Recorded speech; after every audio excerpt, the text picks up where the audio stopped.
Buongiorno cari amici, benvenuti anche oggi nel canale del vostro Marietto Veneziano. Oggi vi voglio parlare della D'Agida di Salomone e cosa sarebbe, perché alcuni di voi mi hanno chiesto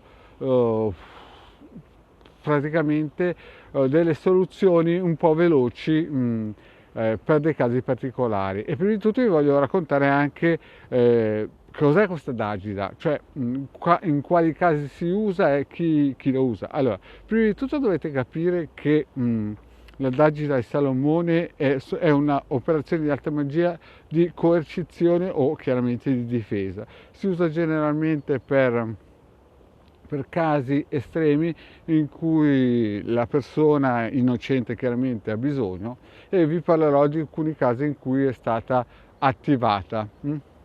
Ad esempio, anni fa c'era una signora che una ragazza, chiamiamola ragazza signora, è stata un attimino, in un certo senso, non imbrigliata, ma diciamo imbrogliata da un signore che online si era fatto mandare delle foto e quindi praticamente la ricattava.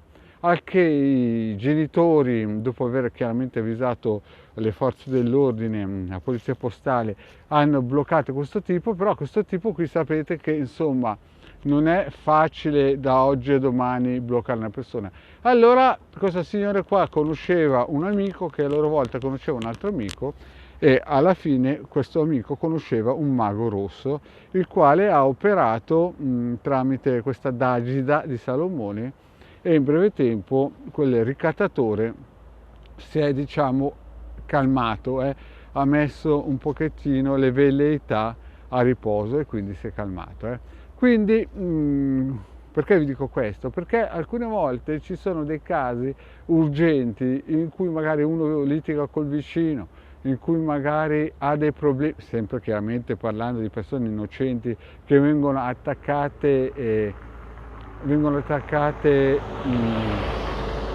un modo, come si suol dire, manesco e ingiusto, e chiaramente vogliono risolvere la situazione in modo veloce, perché voi sapete che le operazioni di alta magia operativa richiedono magari anche 9 lunazioni e poi magari entrano in azione in tempi lunghi. Invece la D'Agida di Salomone è un'operazione di alta magia che è molto più veloce. Chiaramente molto più veloce vuol dire anche con costi maggiori, perché l'operatore di alta magia deve salire a piani più alti per richiamare queste energie, queste forze che possono entrare in azione e fare in fretta a risolvere la situazione.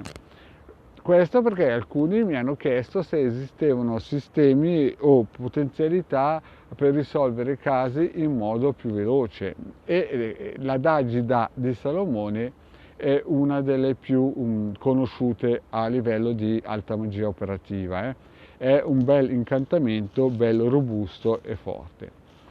Chiaramente noi conosciamo la nostra sacerdotessa Hildegarda, che è brevissima a fare queste operazioni di alta magia. Vi ripeto che per casi tosti, quelli piuttosto impegnativi, la D'Agida di Salomone può essere usata anche un mese di fila, proprio per casi estremi. Quindi, detto questo, caro amici, era solo per informarvi di questa possibilità per chi avesse dei casi veramente impegnativi e non sa a che santo, come si suol dire, a che santo votarsi. Bene, adesso vi saluto, vi chiedo, se non l'avete ancora fatto, di iscrivervi al canale di Hildegarda del Marietto Veneziano e di venirci a trovare sui gruppi Facebook. Grazie cari amici e alla prossima, ciao!